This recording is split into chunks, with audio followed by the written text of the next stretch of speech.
MoviePass and the Great Financial Suicide. Imagine this simple scenario with me.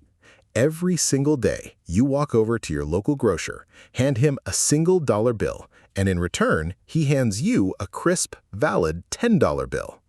The grocer smiles at you, you walk away bewildered, and the next day, you come back to repeat the exact same exchange.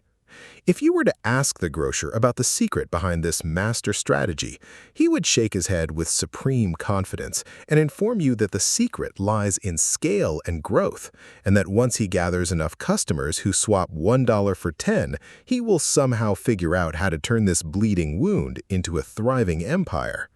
In the real, rational world, this grocer would be placed under financial conservatorship before the week ends. Yet, in Silicon Valley and modern financial markets, this exact idea received hundreds of millions of dollars in funding and was hailed as the next revolution that would dismantle Hollywood. Welcome to the complete story of MoviePass, the largest, most hubris-driven financial suicide in modern business history. We're not talking here about a company that failed due to a technological shift like Nokia, nor an industry titan that slept on its laurels like Kodak. We are examining a unique case study of a corporation that actively chose to ignore the most basic arithmetic taught to elementary school children. The leadership of MoviePass decided to construct a business model predicated on the idea that selling at a compounding loss was the ultimate shortcut to wealth. Throughout this video essay, we will not merely mock this absurd premise, we will dissect the underlying mechanics that led supposedly rational minds to swallow this delusion. We will examine how an inability to gather contextual reality, a total rejection of pure scientific analysis, and repeated stumbles into logical fallacies resulted in a collapse that did not just bankrupt the company, but dragged management ethics down with it, escalating into outright fraud.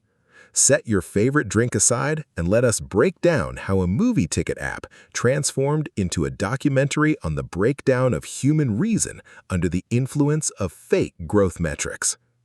Chapter 1: Birth and the Descent into Free Ticket Hell.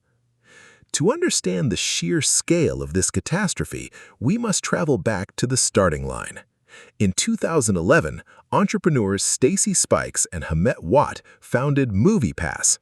At its core, the idea was an attempt to solve a real-world problem, declining youth attendance at movie theaters in favor of home entertainment. In its early days, the company operated on a relatively logical subscription model, charging users between $30 and $50 a month for a limited number of tickets. It utilized specialized debit cards issued by the company and backed by GPS location tracking to ensure the user was physically standing at the box office. The system was clunky and fraught with operational friction, but it was not inherently suicidal. The dramatic pivot occurred in 2016 when Mitch Lowe took over as chief executive officer.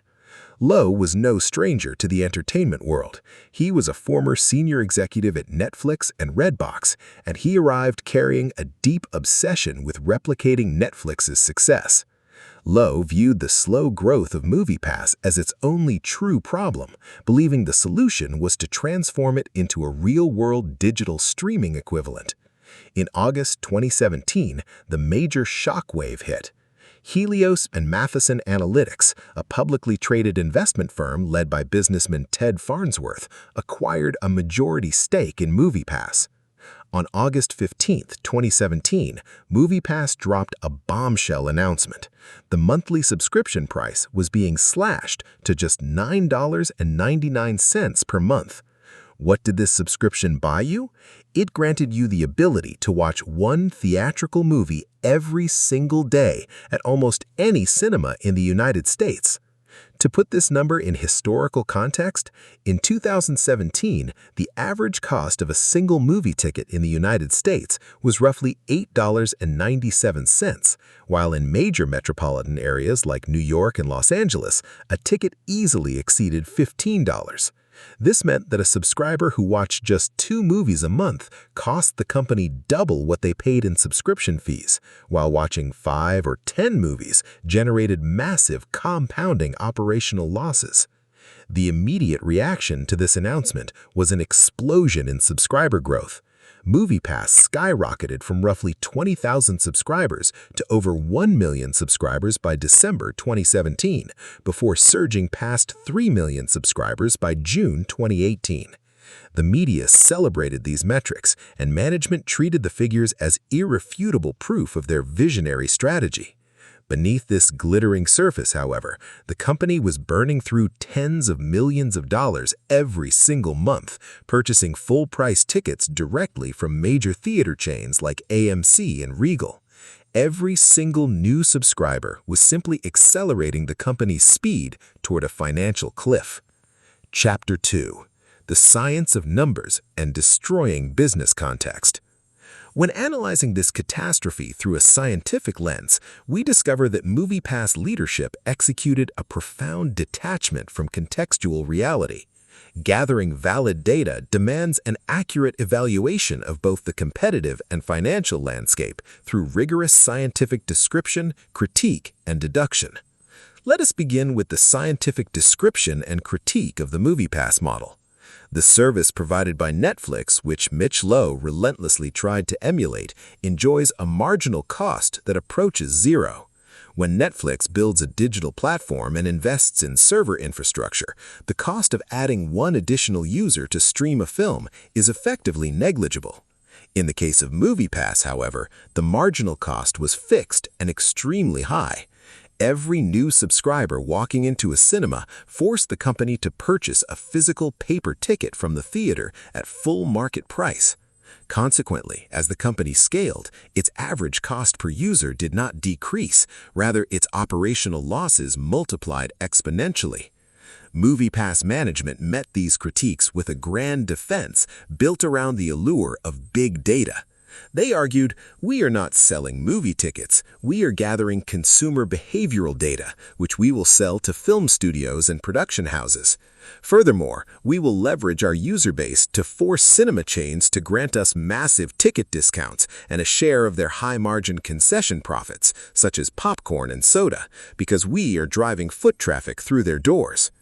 Here lies the complete failure in the deductive stage. Major cinema chains, led by AMC, read this context immediately. AMC recognized that MoviePass held no proprietary intellectual property, owned no real estate, and operated merely as a middleman using standard MasterCard debit cards to pay full price out of its own pocket. Therefore, cinema chains flatly refused to split concession revenues or grant MoviePass discounted tickets. In fact, AMC turned around and built its own internal subscription service to compete with them directly. MoviePass found itself stuck purchasing a product at full price and selling it at a loss exceeding 80% without a single secondary revenue stream capable of stopping a cash burn that reached $20 to $40 million a month at the peak of the crisis in 2018. Chapter 3: The Trap of Logical Fallacies and Growth Worship. The catastrophe at MoviePass was not merely an accounting oversight. It was a dramatic case study of cognitive distortions and embedded logical fallacies, which management deployed to justify irrational decisions. The first and most prominent of these errors was the wishful thinking fallacy. Management convinced itself that their intense desire to see theater chains surrender to their demands was an inevitable reality, ignoring the fact that the theater chains possessed all the leverage, alternative platforms, and financial control over their own screens. They constructed an entire financial strategy on optimistic assumptions devoid of empirical support. As the money continued to burn and tens of millions vanished monthly, the firm plunged into the sunk cost fallacy. Instead of recognizing the core flaws of the model and pivoting towards sustainability, Helios and Matheson continuously injected borrowed capital on predatory terms, diluting its stock by printing millions of new shares daily to fund immediate operations. Management acted under the delusion that having invested hundreds of millions of dollars and acquired millions of users, stopping now was impossible because everything gained would be lost, which only doubled their destruction. Management went further by committing the hasty generalization fallacy. They assumed that the average consumer would behave modestly, believing most people would purchase a subscription and only watch one movie a month, much like a gym membership model. Reality proved the exact opposite. A consumer offered an absurdly generous deal will exploit it to its absolute limit. Average viewings per user far exceeded projections, accelerating the depletion of company reserves. Finally, the leadership weaponized the appeal to popularity fallacy when addressing investors and the public. Management paraded subscriber milestones, 1 million, 2 million, 3 million, as definitive proof of the company's underlying value. They intentionally conflated the ability to hand out free money with building a sustainable business. The public will always line up for free handouts, but that demand is never proof of a viable economic architecture. Chapter 4. The Battle for Survival and Ethics at the Bottom. Under rational standards, the ultimate purpose of any enterprise is to ensure its long-term survival by offering genuine value while reducing pain and friction within its operational system. Yet, as the coffers of MoviePass ran completely dry in mid-2018, management abandoned ethical standards and corporate viability altogether, spiraling into a series of frantic tactics that waged open war against its own user base. In July 2018, the company reached total financial exhaustion. The application crashed for hours because MoviePass lacked the liquid cash to honor its outstanding balance with debit card processors.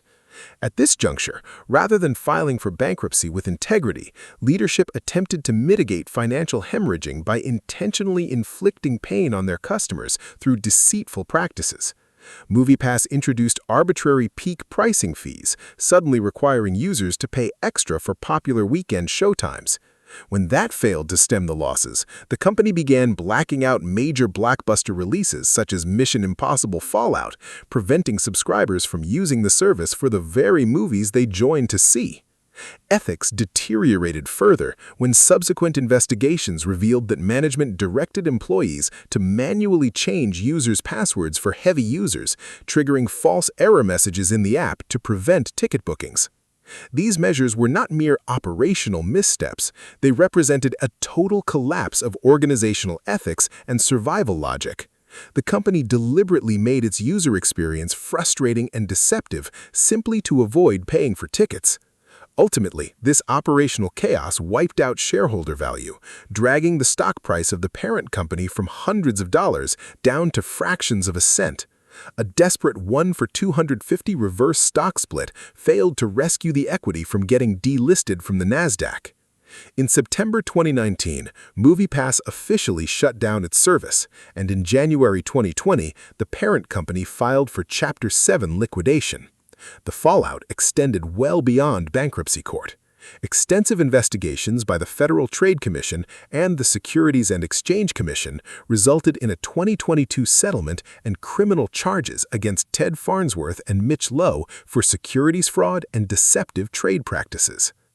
Conclusion: the illusion that paid the full price. The story of MoviePass is more than a cautionary startup tale. It is a philosophical lesson on the unyielding boundaries of reality.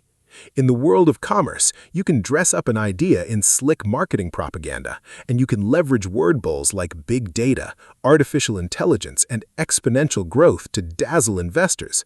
Ultimately, however, you will always collide with the cold, unyielding equation: 1 + 1 = 2. If your business requires purchasing physical assets at full market price and selling them at a fraction without a secondary revenue stream, you are not building the future, you are merely buying time on borrowed terms before an inevitable crash. Success and failure are not matters of luck or coincidence, they are direct results of contextual data gathering, logical reasoning, and adherence to basic mathematical reality. When an institution chooses to reject logical and scientific thinking and abandons ethics and systemic survival for short-term hype, its total elimination becomes an absolute certainty. MoviePass attempted to rewrite the laws of financial gravity, but in the end, gravity asserted itself and smashed the enterprise to pieces. What did you gain from the video?